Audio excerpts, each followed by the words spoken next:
I live in an earthquake zone. I'm used to being shaken, but I've never seen anything like this.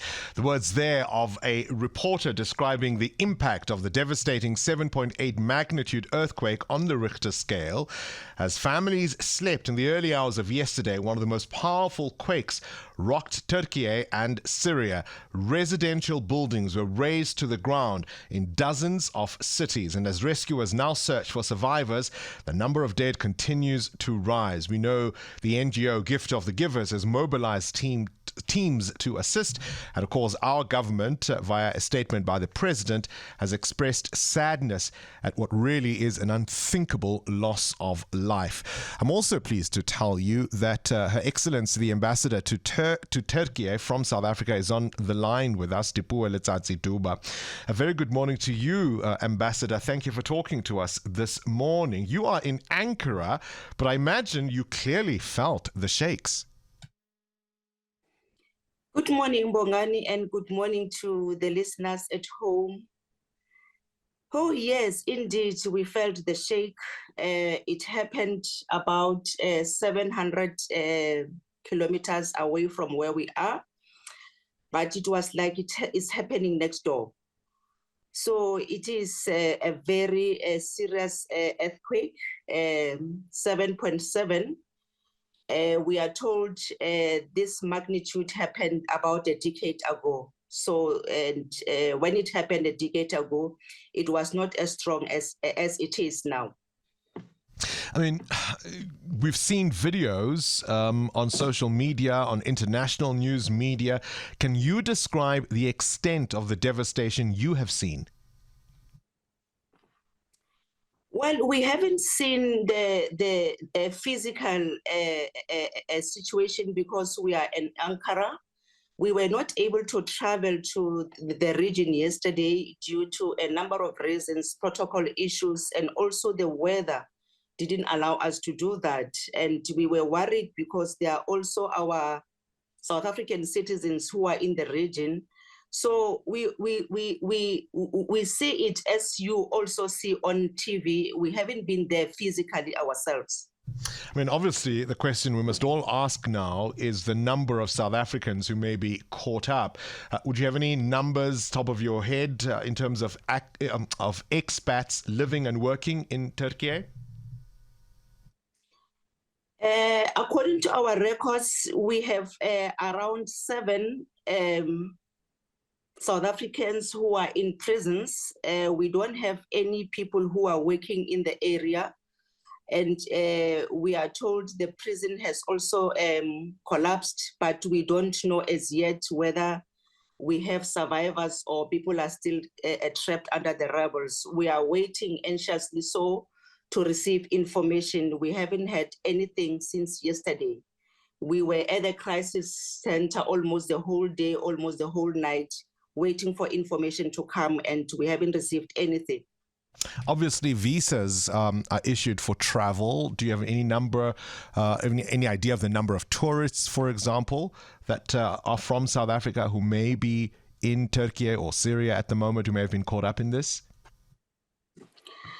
Fortunately, I would say when the incident happened, we didn't have any people who are visiting or who are touring the area. In Turkey, I wouldn't know in Syria a part, but we don't have any people who are visiting the area at the moment. It's only those South Africans who are in prisons at this point in time. For people who want information, who may be concerned about people you may not be aware of who are in Turkey, is there a helpline to assist concerned friends and family back home? Yes, we have the hotline, which is we normally use at the embassy. I'm trying to get the number now. I would forward to you on WhatsApp so as to enable whoever wants information to contact us. I don't have the number with me by head. All right, our producers will get that. We use for emergencies, which we use all the time. And you called Gift of the Givers. Am I correct in understanding that the NPO mobilizing to send teams there to try and assist as they've done so many times? Was it because of your call? Is that right? Yes. After we received the news in the morning yesterday, I called Mr. Suleiman to check if they are able to come and assist, because we were really devastated, and we thought immediately we can check who else can come and assist. And we were also told the municipality in Western Cape were also preparing to come, but we were not able to talk to them yesterday. We tried to check, and we couldn't reach them. But Gift of the Givers, of course, they confirmed to say no, they are ready. They'll be coming today to the area. What's the protocol when something like this happens? I would imagine there is some obligation to assist South Africans who are caught up, to be able to help repatriate them or whatever may be needed. What's the protocol? The protocol is that we normally have what we call evacuation plan, which we send up WhatsApp messages in case there's a need anywhere in the country. And once we identify this accident of this magnitude, we liaise with the officials in the country of accreditation.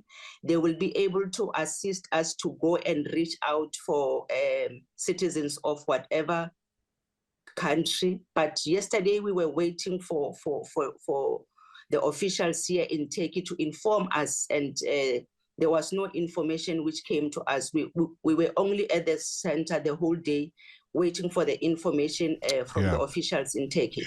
No doubt that will be coming through soon enough.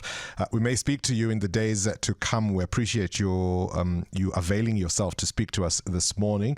This is, of course, South Africa's ambassador to Turkey, Dipuo Letsatsi Duba, there on the line. Current events, developing stories, tough questions. Your voice making a difference. This is Breakfast with Bongani Bingwa.